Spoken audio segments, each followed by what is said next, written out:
Now that you understand the AI workforce model, the question becomes, how do you actually start? And this is where most people make the mistake of trying to build too much, too fast. They imagine a massive automation system. They imagine dozens of agents. They imagine complex dashboards, databases, integrations, and workflows. But that is not where you start. You start with one task, one repeated task, one small process, one piece of work that shows up again and again in your business, your content, your operations, or your personal workflow. Because the goal is not to build a complicated system. The goal is to build a repeatable one. Step 1. Choose one task. Look at your weekly work and ask, what do I do over and over again? Maybe you research content ideas, maybe you write email newsletters, maybe you create product descriptions, maybe you summarize customer feedback, maybe you track metrics, maybe you plan social media posts. Any repeated task is a candidate for your first AI workforce role. The key is to choose something specific. Do not start with, automate my whole business. Start with, research 5 content ideas every Monday. Do not start with, manage my entire marketing system. Start with, turn 1 long-form video into 3 short-form content ideas. Specific tasks become systems. Vague goals become confusion. Step 2. Design one AI role. Once you choose the task, define the role responsible for it. If the task is finding ideas, you might create a research AI. If the task is writing content, you might create a creator AI. If the task is organizing files, formatting documents, or preparing uploads, you might create an operator AI. If the task is reviewing performance, you might create a monitor AI. The role should have a clear job description. For example, your role is to act as my research AI. Your job is to identify content opportunities in the AI automation market.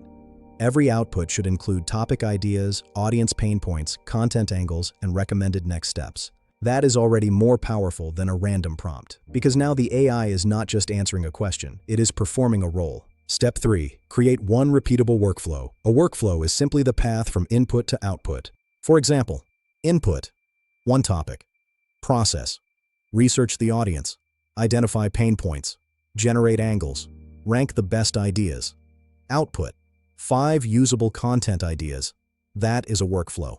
Another example, input, 1 YouTube video transcript. Process, extract key ideas, identify strong hooks, convert them into short-form scripts. Output, 3 TikTok or Instagram Reel scripts. That is also a workflow. The workflow does not have to be complicated. It just has to be repeatable.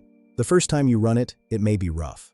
The second time, you improve the instructions. The third time, you notice what the AI misses. The fourth time, you tighten the output format. This is how systems are built. Not all at once, but through repetition and refinement. Step 4. Improve weekly. Every week, review the workflow. Ask 4 questions. What worked? What failed? What was unclear? What can be automated next? This weekly review is what turns a basic AI task into a real operating system, because the system gets better over time. You might begin with a research AI, then you add a creator AI, then you add an operator AI, then later you add a monitor AI. Eventually, one workflow becomes a department, one department becomes a workforce, and that workforce becomes leverage.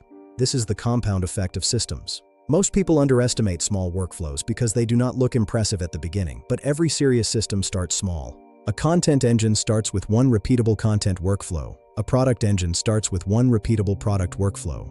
A lead generation engine starts with one repeatable outreach or distribution workflow. You do not need to build everything today. You need to build the first loop. Choose one task, design one role, create one workflow, improve it every week.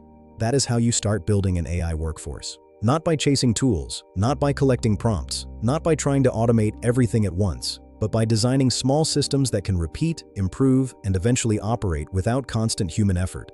Small systems compound, and once they compound, they create leverage.